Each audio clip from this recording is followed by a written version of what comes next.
Assalamualaikum warahmatullahi wabarakatuh.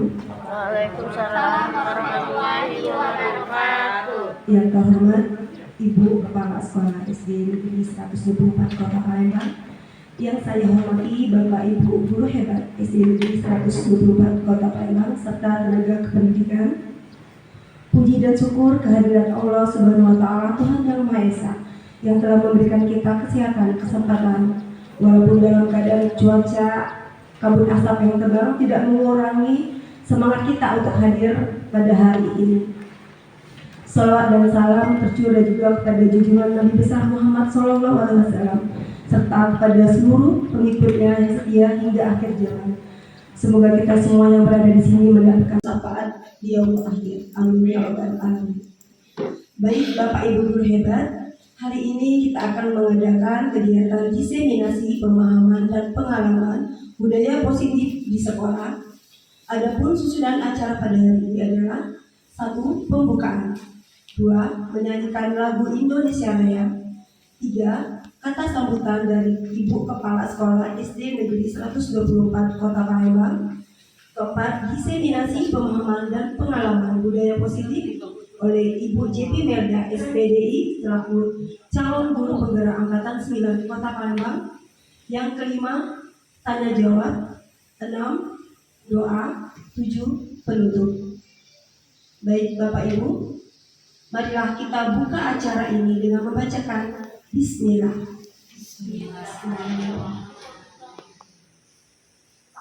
Hadirin yang berbahagia, Bapak Ibu yang saya hormati, menyanyikan lagu Indonesia Raya. Hadirin dimohon berdiri.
Sambutan dari Kepala Sekolah SD Negeri 124 Kota Palembang yang akan disampaikan oleh Ibu Haja Aminda MPD. Kepada Ibu kami persilakan.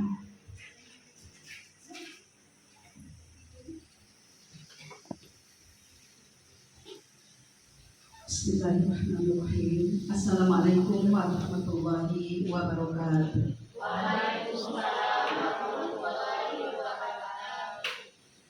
Alhamdulillahirabbil alamin. Assalatu wassalamu ala asrofil anbiya wal mursalin wa ala alihi wa sahbihi ajma'in, amma ba'du. Yang terhormat dan yang saya banggakan Ibu Bapak Guru beserta staf pegawai SD Negeri 124 Palembang, marilah kita dengan tidak henti-hentinya memuji dan bersyukur kehadiran Allah Subhanahu wa Ta'ala yang telah memberi kita begitu banyak kenikmatan, terutama nikmat kesehatan dan nikmat kemauan, sehingga kita dapat hadir di sini memenuhi tugas dan kewajiban kita sebagai abdi negara dan abdi masyarakat. Salawat teriring salam senantiasa kita persembahkan kepada junjungan kita, Nabi Agung, Nabi besar, suri tauladan, Nabi Muhammad Sallallahu Alaihi Wasallam. Semoga rahmat Allah senantiasa tercurah kepada beliau, kepada pengikut-pengikutnya yang setia hingga akhir zaman, termasuk kita yang hadir di sini. Amin. Ya. Allahumma amin. Bapak Ibu yang berbahagia, pada hari ini ya kita mengikuti pengimbasan atau desimilasi dari guru penggerak ya untuk kita semua, yaitu budaya positif ya. Kita tahu ya, untuk menjadi guru penggerak sangat banyak perjuangannya. Maka di SD Negeri 124 Palembang ini sudah mendapatkan 2, bahkan bakal 3 dan seterusnya, nambah-nambah terus ya. Maka kita harus berbangga hati dengan yang sudah ada ini ya.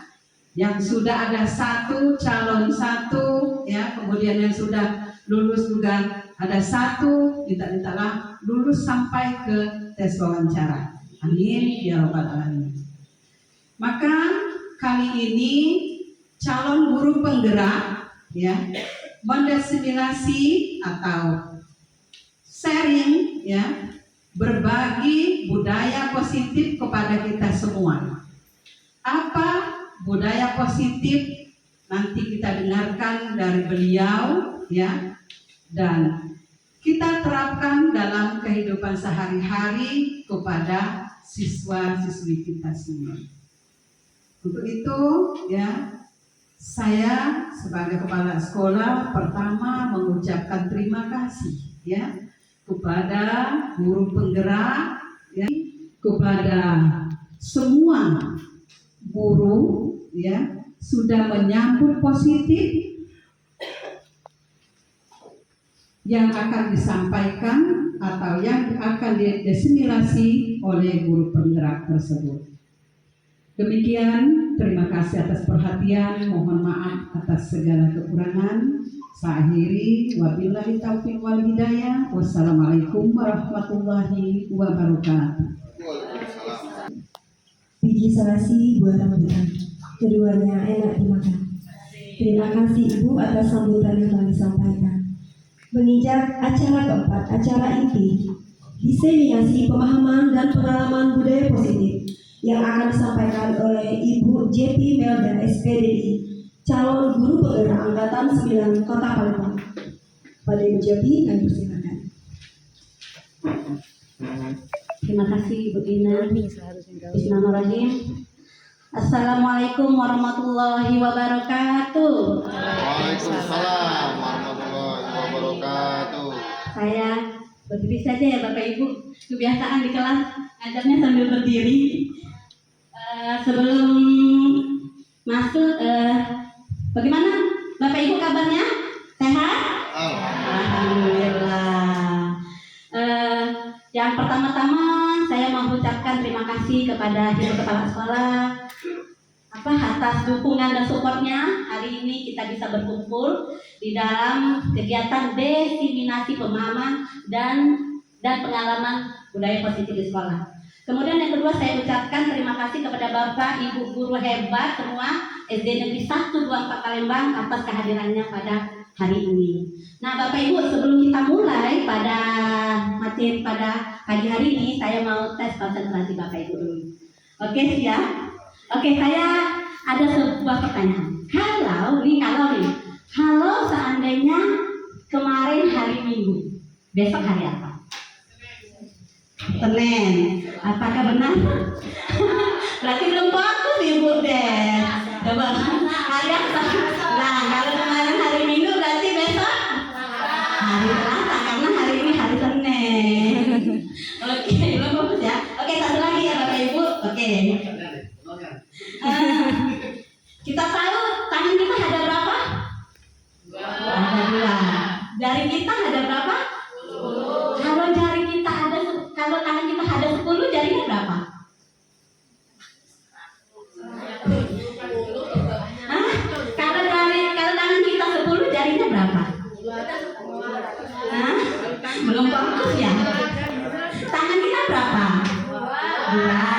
Jari kita 10. Kalau tangan kita 10.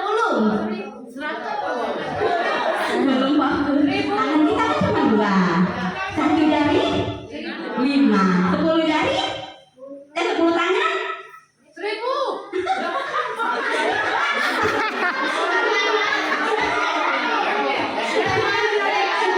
Oke, lagi ya. Tangan kita 2, jari kita 10 ya. Berarti satu tangan jarinya berapa? 5. Kalau tangan kita 10 jarinya berapa? Nah, 50. Oke. Gak apa-apa ya. Iya ya, benar. Masih lapar ya Bu ya. Belum sarapan. Oke, gak apa-apa ya. Namanya kita sedang belajar dan bermain. Oke. Kita aja ya Bu ya. Sebelumnya kita mau tepuk semangat dulu deh. Kalau saya bilang semangat pagi semangat ya. Siap ya? Semangat pagi. Semangat. Hebat. Terima kasih Bapak Ibu guru hebat semua. Tepuk tangan dulu. Nanti habis ini kita akan main game lagi. Jadi yang bisa jawab pertanyaan akan dapat door prize dari narasumber hari ini ya. Oke, kita mulai saja Bapak Ibu. Saya berdiri di sini bukan karena saya merasa lebih pintar, lebih tahu, tapi saya berdiri di sini hanya ingin berbagi tentang pengalaman saya atau yang saya dapat dari pelatihan guru penggerak ya Bapak Ibu ya. Dan yang akan kita bahas hari ini yaitu tentang penerapan budaya positif di sekolah. Mungkin ada Bapak Ibu yang tahu apa itu budaya positif? Mungkin ada yang tahu? Ibu Kiki? Perilaku yang baik yang diterapkan di sekolah. Perilaku yang baik yang diterapkan di sekolah ya, betul. Nah, untuk lebih jelasnya,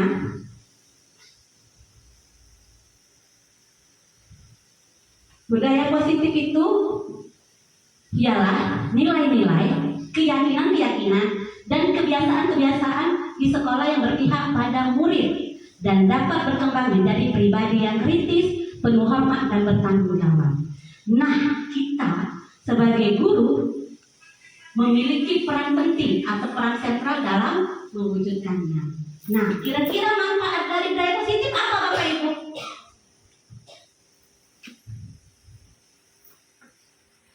Ini manfaatnya. Untuk menciptakan suasana pembelajaran yang kondusif, guru dan siswa akan merasakan suasana pembelajaran yang menyenangkan karena kita sudah terbiasa berbudaya positif. Kemudian menjadikan pembelajaran bukan suatu beban Bapak Ibu, tapi melainkan sebuah kebutuhan dan menggerakkan moral positif dan membentuk siswa yang berkarakter. Di sini ada 6 konsep dari budaya positif. Yang pertama, konsep paradigma teori kontrol, konsep disiplin positif, konsep nilai-nilai kebajikan dan keyakinan kelas, konsep kebutuhan dasar manusia, konsep posisi kontrol, dan konsep segitiga restitusi. Kita langsung, ya Bapak Ibu, kita langsung ke yang pertama, merubah paradigma belajar. Ini pasti sering dengar nih nama Ki Hajar Dewantara, Bapak Pendidikan. Pasti sudah tahu, beliau itu memang benar-benar luar biasa. Berkat gagasan beliau sampai sekarang ini kita jadi merdeka. Ya kan, kalau zaman dulu kita hanya belajar saja tanpa ada gerakan yang lain. Nah, di sini Bapak siapa tuh Ki Hajar Dewantara mengatakan bahwa pendidikan bertujuan untuk menuntun. Jadi tugas kita adalah menuntun segala kodrat yang ada pada anak didik, agar anak-anak kita itu mencapai keselamatan dan kebahagiaan yang setinggi-tingginya sebagai manusia maupun sebagai anggota masyarakat. Jadi kemudian beliau juga mengatakan bahwa dalam pendidikan hendaknya sesuai dengan kodrat alam dan kodrat zaman. Maksudnya apa itu kodrat alam dan kodrat zaman? Kan kodrat alam itu Bu, kita mengajar anak itu sesuai dengan kodratnya, sesuai dengan karakternya. Jadi kita tidak bisa maksakan kehendak kita. Kita harus sesuai dengan apa bakat anak. Itu maksud dari beliau. Kemudian sesuai dengan kodrat zaman. Kita juga mengajar sesuai zaman Bu. Tidak lagi yang hanya mencatat. Jadi kita sebagai guru hanya sebagai hamba. Kita menghamba kepada murid. Bukan kita yang sentral, bukan, tapi murid yang jadi pusatnya. Kita hanya sebagai fasilitator, pelayan. Kalau bahasanya itu kata Bapak Ki Hajar Dewantara. Sebab disinilah pendidikan memanusiakan manusia. Jadi kita mengajar untuk memanusiakan manusia. Ya Bapak Ibu. Kalau kita ibaratkan, kita ini seperti petani. Kita petani, anak didik kita adalah padi. Nah, kita pengen kan padi ini tumbuh, berkembang, kemudian panen dengan hasil yang baik.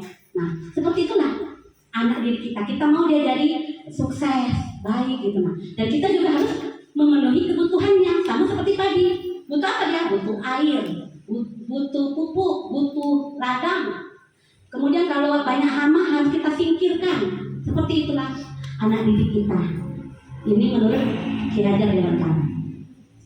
Kemudian kita langsung masuk materi yang kedua, yaitu disiplin positif. Salah satu cara penerapan yang bertujuan untuk menumbuhkan kesadaran serta membudayakan diri untuk melakukan sesuatu tanpa imbalan dan tanpa hukuman.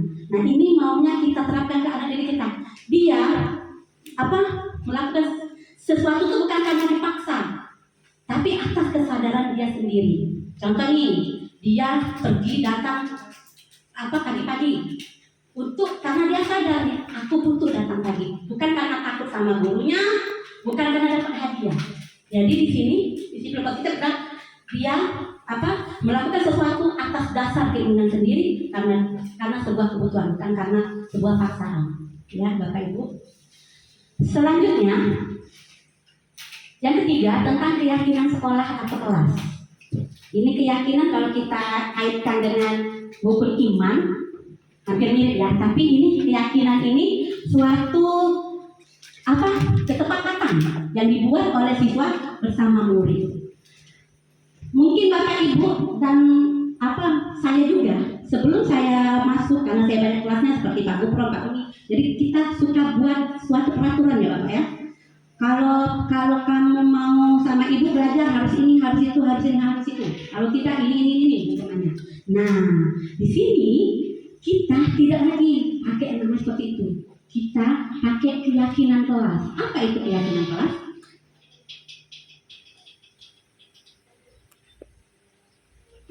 Nah, kita akan bedakan apa beda keyakinan sama peraturan. Tadi peraturan yang buat saya nih. Kalau pelajaran ibu harus bawa ini, harus bawa itu. Kalau tidak nanti dihukum atau macam. Itu peraturan.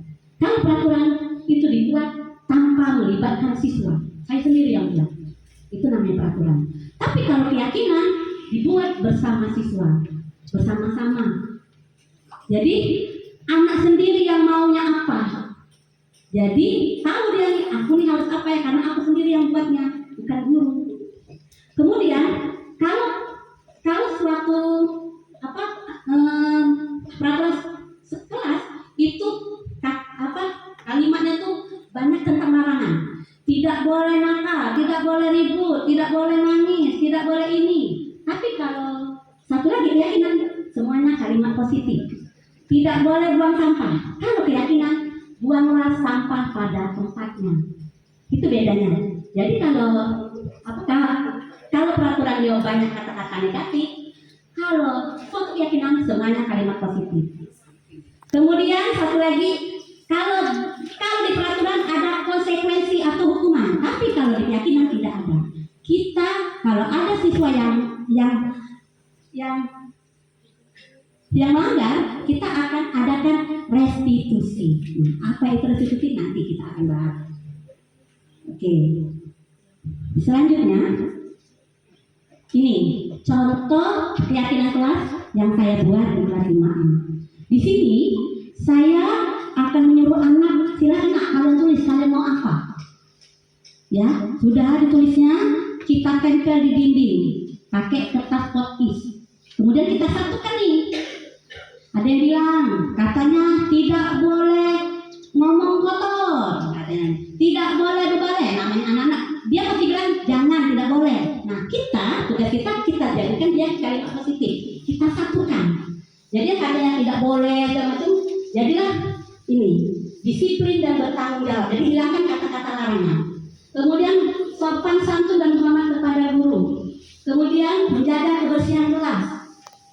mandiri dan jujur, saling menghargai dan suka membantu. Semua ini adalah hasil ide anak-anak, bukan dari kita sebagai guru. Itu bedanya keyakinan sama peraturan. Nah, jadi, ya ini adalah keyakinan kita yang ayah kalian yang buat ya, ya bu, kata mereka kan. Kemudian kita tempelkan di kelas bapak ibu, jadi mereka ingat. Dan kalau suatu keyakinan itu jangan banyak-banyak bu, takut mereka tidak ingat. Sedikit tapi pas gitu, sesuai tujuan. Ya bapak ibu, ini contohnya. Kemudian, nah anak-anak itu kita sebagai guru juga harus tahu apa kebutuhan anak, sama seperti padi tadi. Kita tahu dia butuh air, padi tadi kan butuh tanah yang subur, butuh pupuk. Nah, kita juga harus tahu apa kebutuhan peserta didik kita. Ini adalah 5 kebutuhan dasar manusia. Yang pertama, pasti ingin bertahan hidup, lapar. Jadi kalau anak nakal, lapar. Kalau dia ngantuk, tanya kenapa nak tidak tidur lapar bu. Nah, kita harus tahu apa kebutuhan peserta didik kita. Kemudian yang kedua, kasih sayang, merasa diterima. Kadang bu, bapak tidak apa kalau kita puji anak, oh kamu hari ini cantik sekali, rapi sekali. Jadi dia merasa disayang gitu. Bukannya kita mau engin dia, bukan. Cuma sekedar ingin dia merasa disayang. Karena itu adalah suatu kebutuhan. Bukan hanya anak, kita juga butuh seperti itu, ya kan? Kemudian yang ketiga, senang. Jadi kalau bisa belajar tuh jangan bosan, harus senang. Anak-anak tuh kita buat senang. Kemudian yang keempat, bebas. Kalian harus ini, tidak bebas mereka. Kemudian yang kelima, penguasaan, bakat, kemampuan. Kadang kita sebagai guru nih kadang tidak lihat ya kalau anak tuh bisa apa gitu. Jadi anak juga butuh bakat bakatnya itu ditunjukkan seperti itu. Ini motivasi dirinya karena ingin menghindari keyakinan atau kehukuman, kemudian mendapatkan imbalan, kemudian menghargai diri sendiri. Selanjutnya kita masuk ke 5 posisi kontrol. Nah, ini nih yang paling saya suka materi ini. 5 posisi kontrol. Ini apa yang nomor 5? Karena saya belum tahu. Apa itu penghukum, membuat merasa bersalah, teman, pemantau dan manajer. Maksudnya ini peran kita sebagai pengendali siswa. Ada 5 posisi. Nah, kira-kira bapak ibu yang mana? Kalau saya dulu sebelum ikut pelatihan ini saya lebih banyak yang nomor 1. Kalau tidak bawa jus aman, berdiri, buang sampah, bersihkan WC, itu sebenarnya tidak benar, karena itu bisa mengakibatkan sifat dendam kepada anak didik kita. Kemudian yang kedua, membuat merasa bersalah. Itu juga contoh nih ya. Oh ya Allah Kevin, kau lagi ya Allah Kevin, ibu nih ya Allah jantungan ibu merasakan. Nah, itu juga tidak benar Bapak Ibu. Kenapa? Itu bisa bisa membuat anak didik kita merasa aku ini salah terus, tidak pernah aku ini benar. Jadi dia merasa rendah diri. Nah iya benar. Tapi mungkin ya ini lanjut ya Bu ya. Kemudian yang ketiga, peran kita sebagai teman. Ini banyak juga nih. Jadi sudah bujang, tidak cocok kita marahin. Hai, tuh. Nah, itu Bu, ada baiknya, ada kurang baiknya. Apa kurang baiknya? Kalau kurang baiknya anak itu hanya nurut sama ibu itu aja, sama yang lain tidak. Ibu itu kan CS sama ibu. Tapi aku baik, nah itu tidak usah. Nah itu juga kurang bagus Bapak Ibu. Kemudian yang keempat, sebagai pemantau. Sebagai pemantau nih kita hanya nyebutkan, kamu tadi telat. Hukumannya silakan panggil orang tua sesuai dengan peraturan dari sekolah. Jadi dia tidak marah, tapi dia hanya menghukum sesuai peraturan dari sekolah. Itu si pemantau. Dan yang terakhir ini nih, yang paling bagus, manajer. Kita tidak marah, kita jadi pemarah, jadi teman bisa, jadi pemantau bisa, tapi juga tidak jadi penghukum, tidak juga marah-marah sama anak. Jadi kita itu ajak anak itu diskusi, apa masalah kamu, bagaimana solusinya. Nah, itu yang benar sebagai manajer. Nah, untuk lebih lengkapnya, saya akan putarkan sebuah video. Nanti bakal ada contohnya. Ibu bakal tahu bagaimana yang benar-benar sesuai dengan, dan ibu bisa menilai saya bagian mana ya. Oke. Selamat menyaksikan.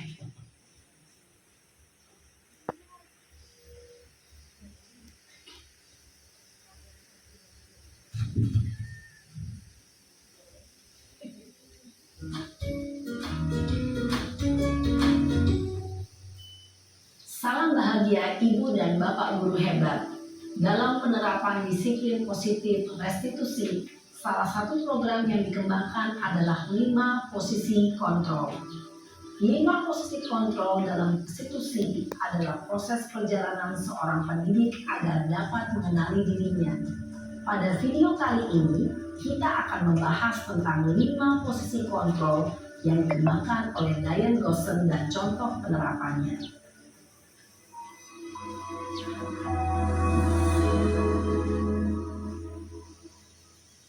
5 posisi kontrol itu adalah 1. Posisi penghukum, 2. Posisi pembuat merasa bersalah, 3. Posisi teman, 4. Posisi pemantau atau monitor, dan 5. Posisi manajer.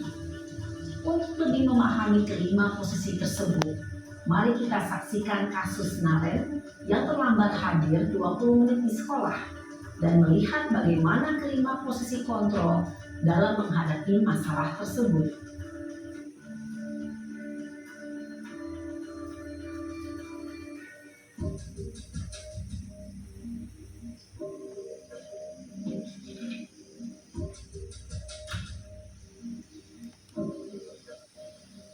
Naren! Sini kamu! Selamat pagi, Bu. Selalu terlambat. Kamu deh, pasti terlambat. Maaf, Bu. Saya Apa? Apa coba? Alasan kamu apa lagi? eh, Kapan sih kamu tidak terlambat? Malas sekali ya kamu jadi anak. saya Dasar pemalas. Gak kapok-kapok sih kamu. Sudah berapa kali terlambat? Sana, kamu keliling lapangan basket 2 kali.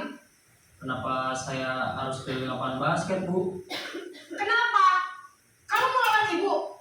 Berani-beraninya jawab. Sudah terlambat, masih berani jawab pula. Sekarang, keliling lapangan basket 5 kali sekalian. Biar kapok. Cepat. Pergi sana ke lapangan basket. Posisi penghukum biasanya berbicara dengan nada tinggi, menghardik, menunjuk-nunjuk, menyakiti, dan menyindir. Hukuman bisa berupa fisik maupun psikis. Ibu dan Bapak guru hebat, dampak yang terjadi pada murid ketika guru berada pada posisi penghukum adalah murid cenderung akan memberontak, bahkan menyimpan dendam.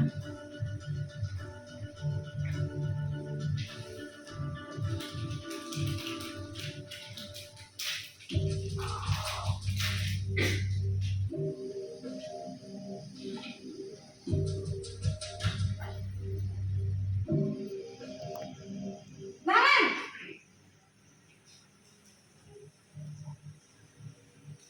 Selamat pagi, Bu. Naren. Kamu kenapa terlambat lagi, nak? Ya Tuhan, Naren. Kamu senang ya bikin ibu susah ya? Kalau kamu terlambat lagi, nanti ibu yang ditegur bapak kepala sekolah, nak. Disangka ibu tidak bisa membina kamu.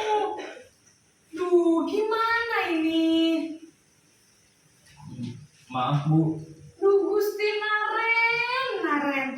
Kamu suka ya kalau ibu ditegur bapak kepala sekolah? Terus, sekarang ibu harus tulis apa ini di buku absen? Ini kamu sudah sering terlambat loh. Ibu harus apa coba?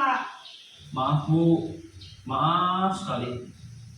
Ya sudah, lain kali jangan bikin ibu susah lagi ya nak ya. Ibu tidak akan kuat lagi kalau kamu gini terus. Bisa jantungan kalau ibu ditegur bapak kepala sekolah. Sana cepat ke kelas. Maaf ya Bu, maaf sekali. Kata-kata yang diutarakan membuat murid merasa menjadi orang yang gagal, memandang buruk dirinya sendiri, merasa tidak berharga, dan tidak sanggup membahagiakan orang lain. Ketika guru mengambil posisi pembuat rasa bersalah, murid akan menganggap dirinya yang bersalah dan ia akan menyimpan emosi negatif tersebut di dalam dirinya.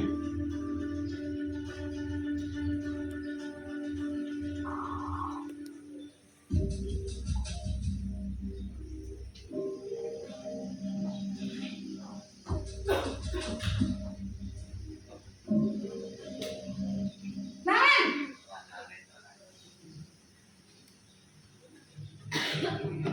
Selamat pagi Bu. wah, sudah jam berapa ini, Nak? Terlambat lagi ya, sayang. Iya Bu, habis ibu saya lupa bangunkan saya Bu. Kamu malah menyalahkan ibu kamu. Kok terlambat sih?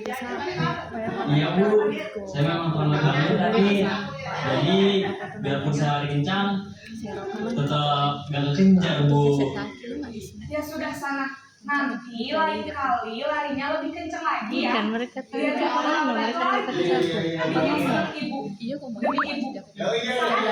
Bisa Bu. Ya sudah sana ke sekolah. Kamu beresin urusan absen kamu. Kamu ini ada saja. ada grup.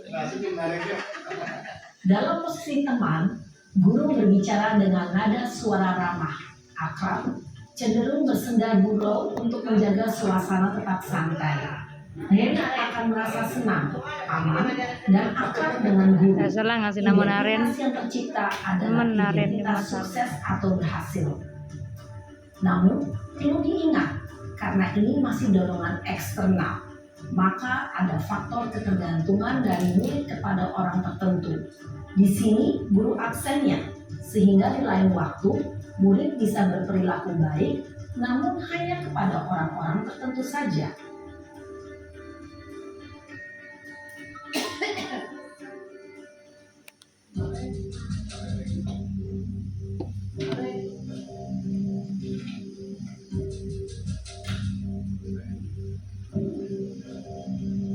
Naren, Naren lagi.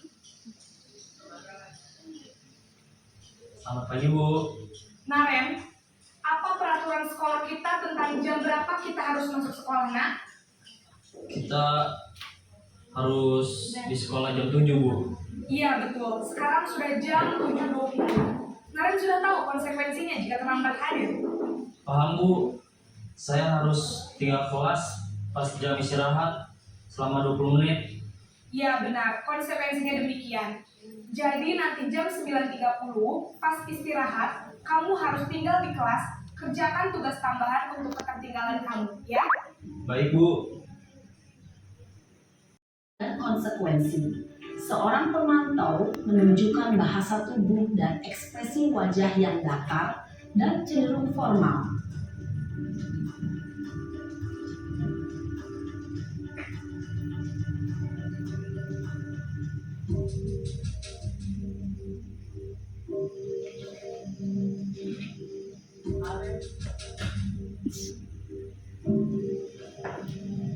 Naren!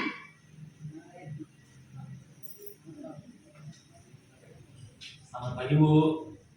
Selamat pagi, Naren. Maaf Bu, saya terlambat. Iya, sekolah masuknya jam 7, sekarang sudah jam 7.20. Jadi sekarang bagaimana ini, Naren?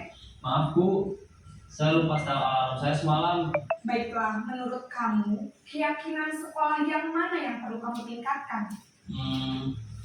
Menghargai diri sendiri dan orang lain mungkin ya Bu.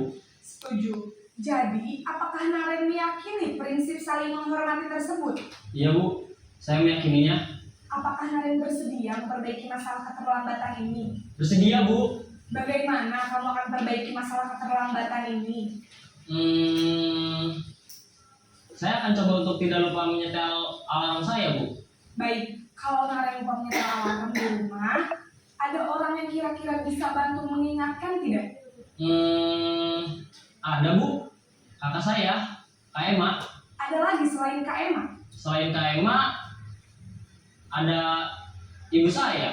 Baik, jadi yang mengingatkan Naren adalah Kak Emma dan ibu kamu ya.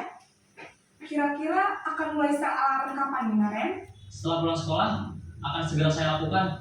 Baik, jadi Naren akan setel alarm untuk bangun besok pagi dan akan diingatkan oleh kakak dan ibu dan Naren ya. Ada lagi yang mungkin perlu dilakukan Naren agar tidak terlambat bangun lagi. Tidak ada Bu. Baik Naren, terima kasih untuk kerjasama kamu. Sekarang kamu perlu kembali ke kelas untuk belajar.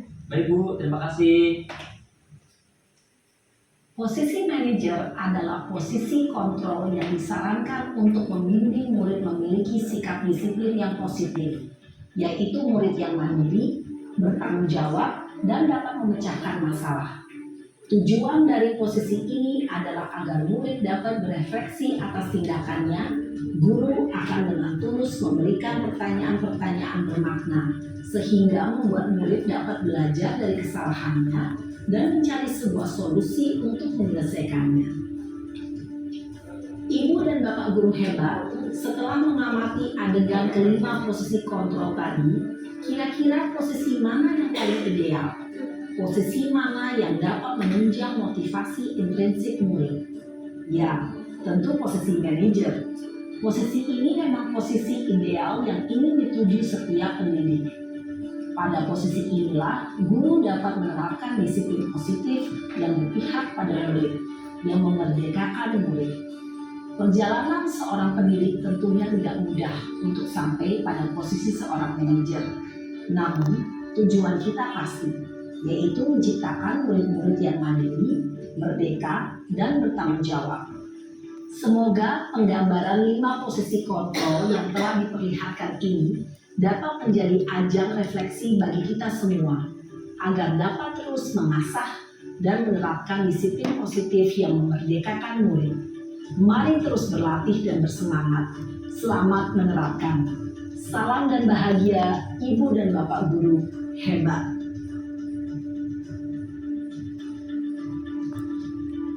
Seru. Jadi tahu kan ya bagaimana contoh dari peran sebagai penghukum, pembuat merasa bersalah, teman, pemantau maupun manajer. Nah di sini memang kita sebagai guru memang dituntut lah ya untuk menjadi seorang manajer bagi murid kita. Nah selanjutnya bagaimana cara kita untuk sebagai seorang manajer itu kita bisa melakukan restitusi. Apa itu restitusi? Nah, restitusi adalah proses menciptakan kondisi murid untuk memperbaiki kesalahan mereka sehingga mereka bisa kembali pada kelompok mereka dengan karakter yang lebih kuat. Ini menurut Gosek tahun 2004. Restitusi membantu murid menjadi lebih memiliki tujuan, disiplin positif dan memulihkan dirinya setelah berbuat salah.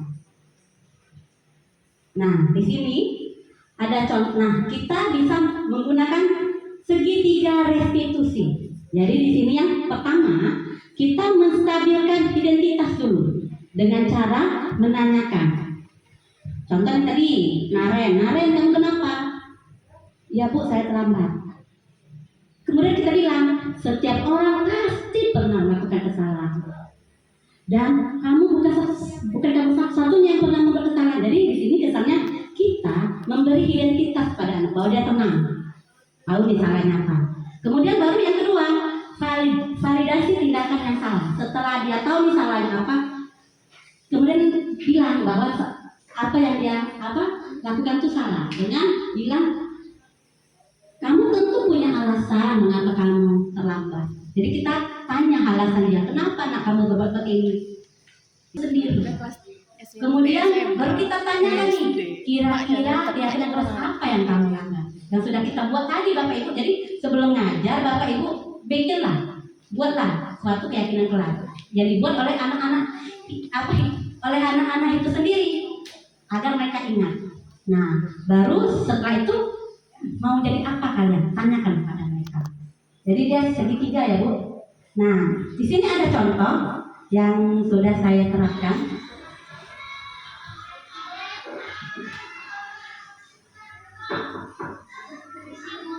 Ya, Sofi.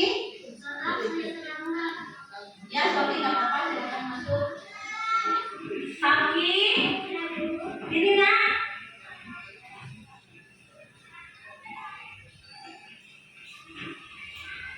Jangan duduk, Sofi.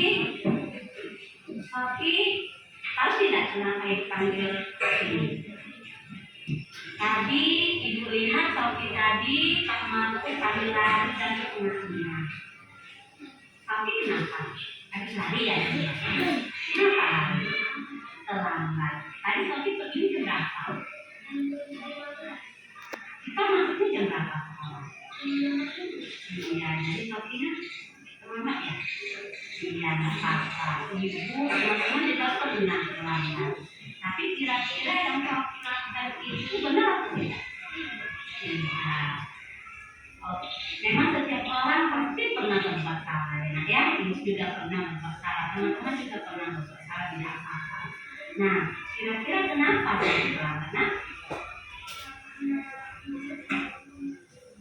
oh, tidurnya kemalaman. Kenapa bisa tidurnya kemalaman? Main HP. Oh, seru ya main HP-nya ya? Iya. Kira-kira kalau main HP dan tidurnya kemalaman gitu benar tidak? Tidak ya? Ya. Kalau main HP itu boleh, boleh kita main HP, tapi ada waktunya ya. Dari apa yang kita lakukan, kita kan pernah tuh buat namanya keyakinan kelas, ya. Kira-kira apa keyakinan kelas yang kita lakukan? Disiplin. Kira-kira penting nggak sih disiplin buat Sofi dan buat kita? Penting ya. Iya. Kalau seandainya supaya Sofi tidak terlambat, kira-kira Sofi jam berapa mau di belakang? Jam 5.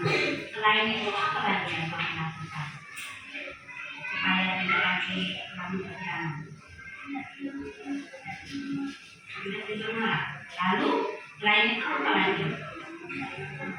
Iya, tidak main HP. Kalau seandainya alarmnya si Sofi, saya juga berat, apalagi banyak kelas kayak saya banyak kelasnya, banyak anak yang harus saya lihat-lihat.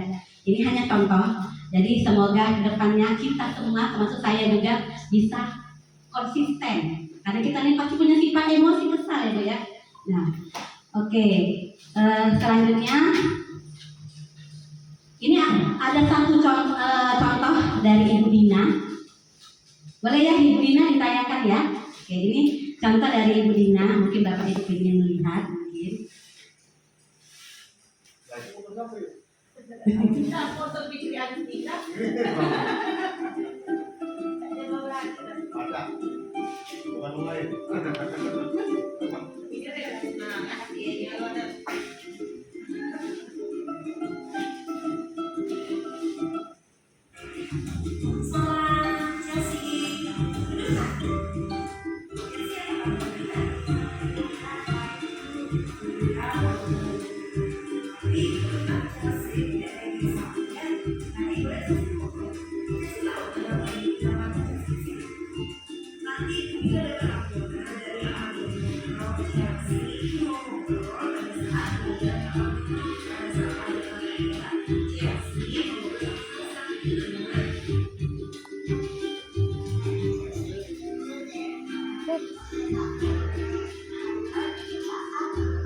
Udah sana yuk. Sana. Ya masuk TV.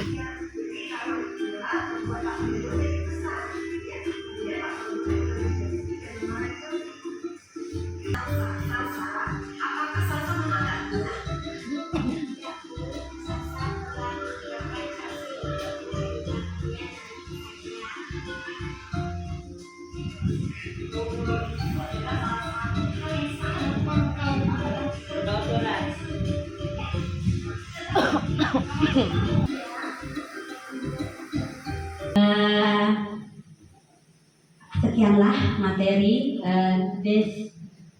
diseminasi tentang budaya positif.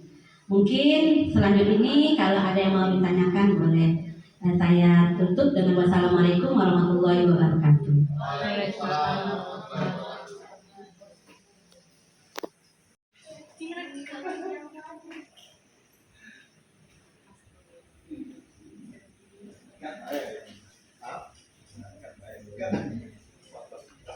Assalamualaikum warahmatullahi wabarakatuh.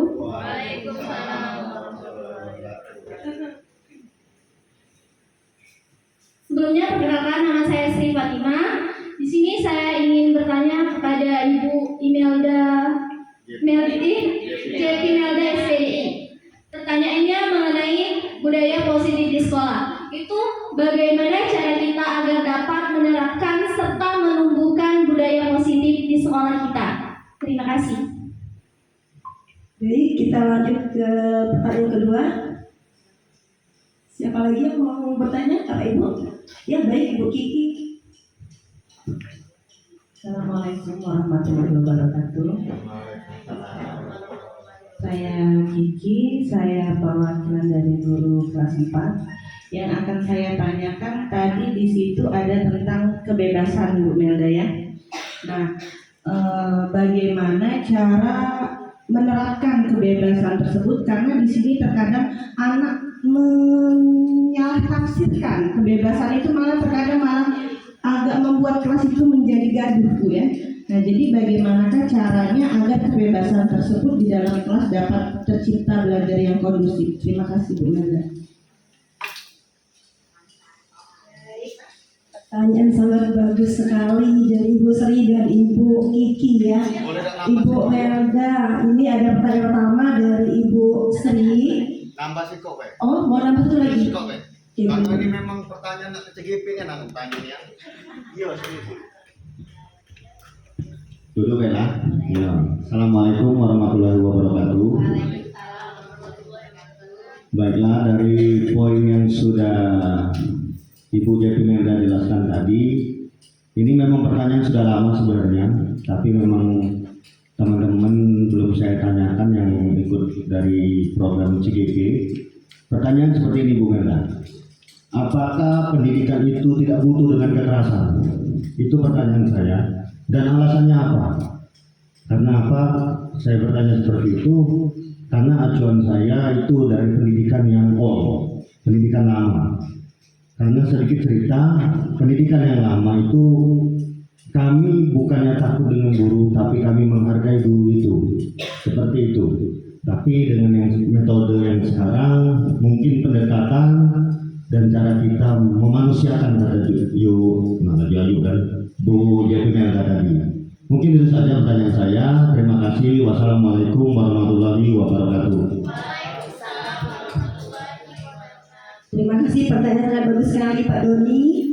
Baik Bu Melda, ada 3 pertanyaan yang diajukan oleh Bapak Ibu Guru. Yang pertama dari Ibu Sri, itu bagaimana menumbuhkan dan menerapkan budaya positif di sekolah. Lalu dari apakah di sekolah itu tidak boleh ada kekerasan? Silakan kepada Ibu Melda.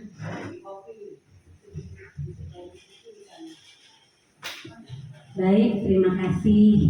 Saya di sini jujur bukan lebih tahu atau lebih pintar dari Bapak Ibu. Mungkin berdasarkan pengetahuan saya sedikit dan berdasarkan pengalaman saya. Yang pertama dari Ibu Sri, bagaimanakah cara menciptakan dan menumbuhkan budaya positif ya? Sebenarnya kalau masalah budaya positif itu sebenarnya hal yang pertama kita lakukan sebagai guru, kita perlu ada kolaborasi bersama teman-teman guru dan kepala sekolah. Jadi kita berkumpul nih sama-sama guru, ayo kita memakai ini supaya anak didik kita mau untuk menerapkan budaya positif.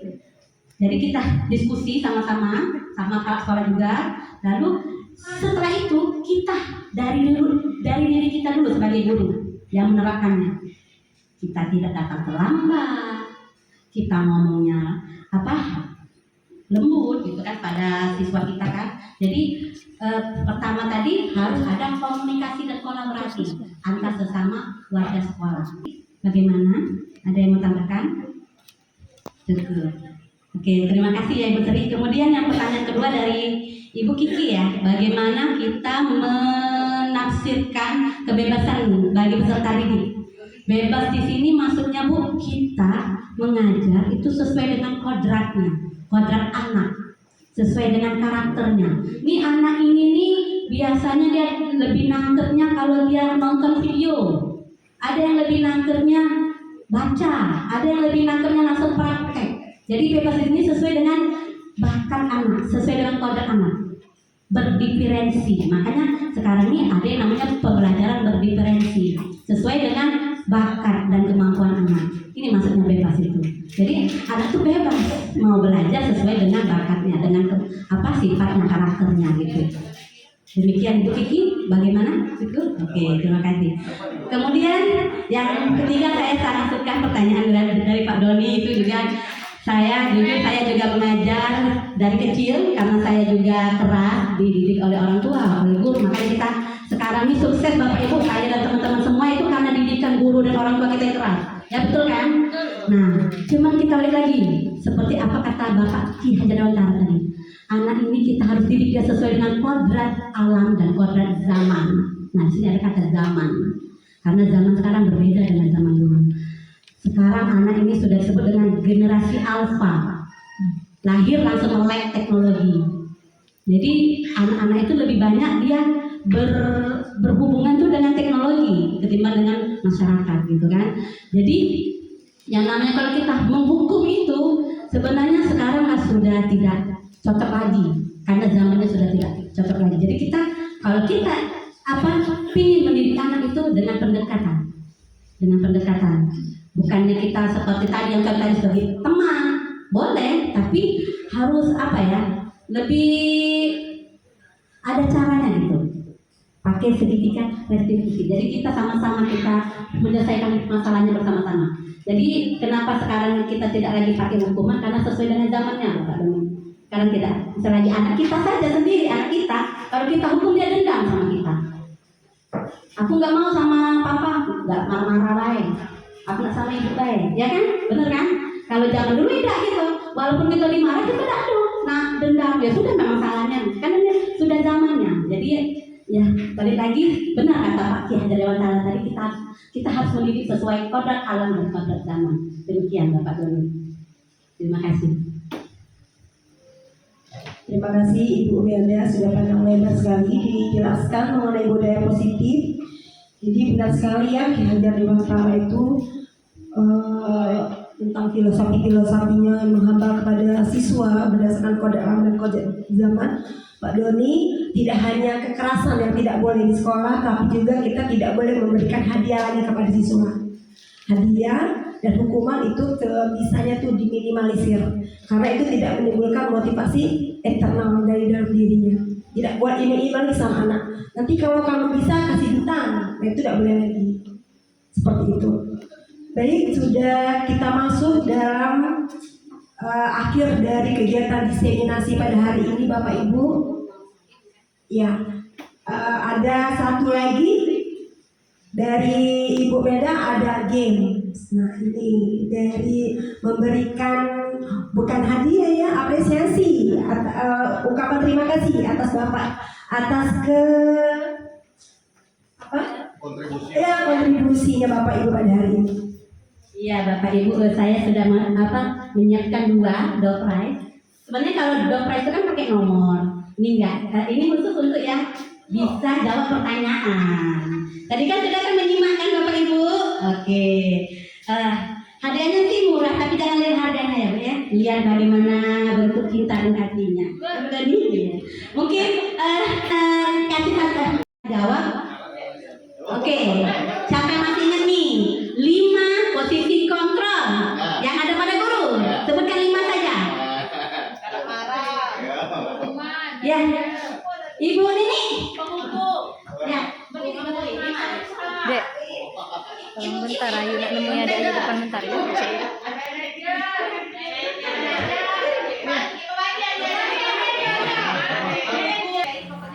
Terima kasih. Tadi pertanyaannya 5 kontrol yang kaitan pada guru ya. Yang pertama itu hukuman, menghukum ya. Yang kedua membuat siswa itu merasa bersalah. Yang ketiga memantau. Yang keempat menganggap siswa sebagai teman. Yang kelima media.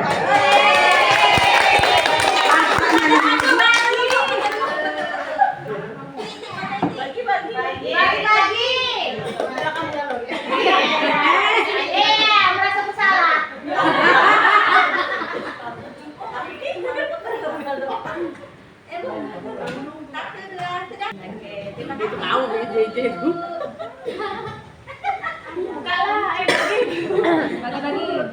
kasih Win. Oke, pertanyaan selanjutnya mungkin Bapak Ibu mungkin ini yang tidak ada di layar, tapi saya mau minta pendapat Bapak Ibu. Kira-kira budaya positif apa saja sih yang bisa kita terapkan di sekolah? Mungkin Bapak Ibu ada ide? Apa saja? Ibu Kiki mungkin. Apa saja budaya positif yang bisa kita terapkan di sekolah? Oke, baiklah, terima kasih. Saya akan mencoba menjawab. Budaya positif yang kita terapkan di sekolah di sini mungkin kita memberi contoh atau tauladan yang baik terhadap siswa. Misalnya perilaku-perilaku kita yang baik seperti kata Bu Melda tadi. Sekarang kita tidak boleh lagi marah. Kalau kita menerapkan seperti itu, mungkin siswa juga akan memberikan suatu kelembutan juga terhadap kita. Terima kasih Bu. Ini kita dapat hadiah dulu. Iya.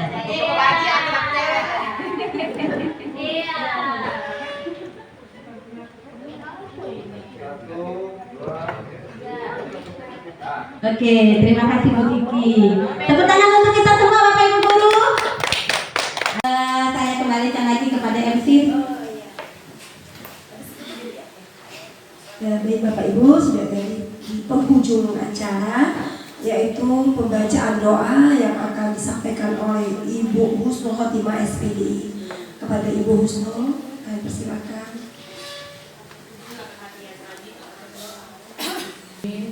Bismillahirrahmanirrahim. Allahumma inna nas'aluka salamatan fid din wa afiyatan fil jasad wa ziyadatan fil 'ilm wa barakatan fil rizq wa tawbatan qabla al-maut wa rahmatan 'inda al-maut wa maghfiratan ba'da al-maut. Allahumma hawwin 'alaina fi sakarat al-maut an-najata minan nar wal 'afwa 'inda al-hisab. ربنا لا تزغ قلوبنا بعد إذ هديتنا وهب لنا من لدنك رحمة إنك أنت الوهاب. ربنا آتنا في الدنيا حسنة وفي الآخرة حسنة وقنا عذاب النار. وصلى الله على سيدنا محمد وعلى آله وصحبه أجمعين. سبحان ربك رب العزة عما يصفون وسلام على المرسلين والحمد لله رب العالمين. Demikianlah acara diseminasi pengalaman dan pengalaman budaya positif di sekolah yang disampaikan oleh Ibu JP Melda. Semoga apa yang telah disampaikan bisa menjadi ilmu bagi kita semua dan bisa kita terapkan di sekolah dan di kelas kita masing-masing. Kita akhiri acara pada hari ini dengan mengucapkan Alhamdulillah. Saya akhiri, wabillahi taufiq wal hidayah. Wassalamualaikum warahmatullahi wabarakatuh.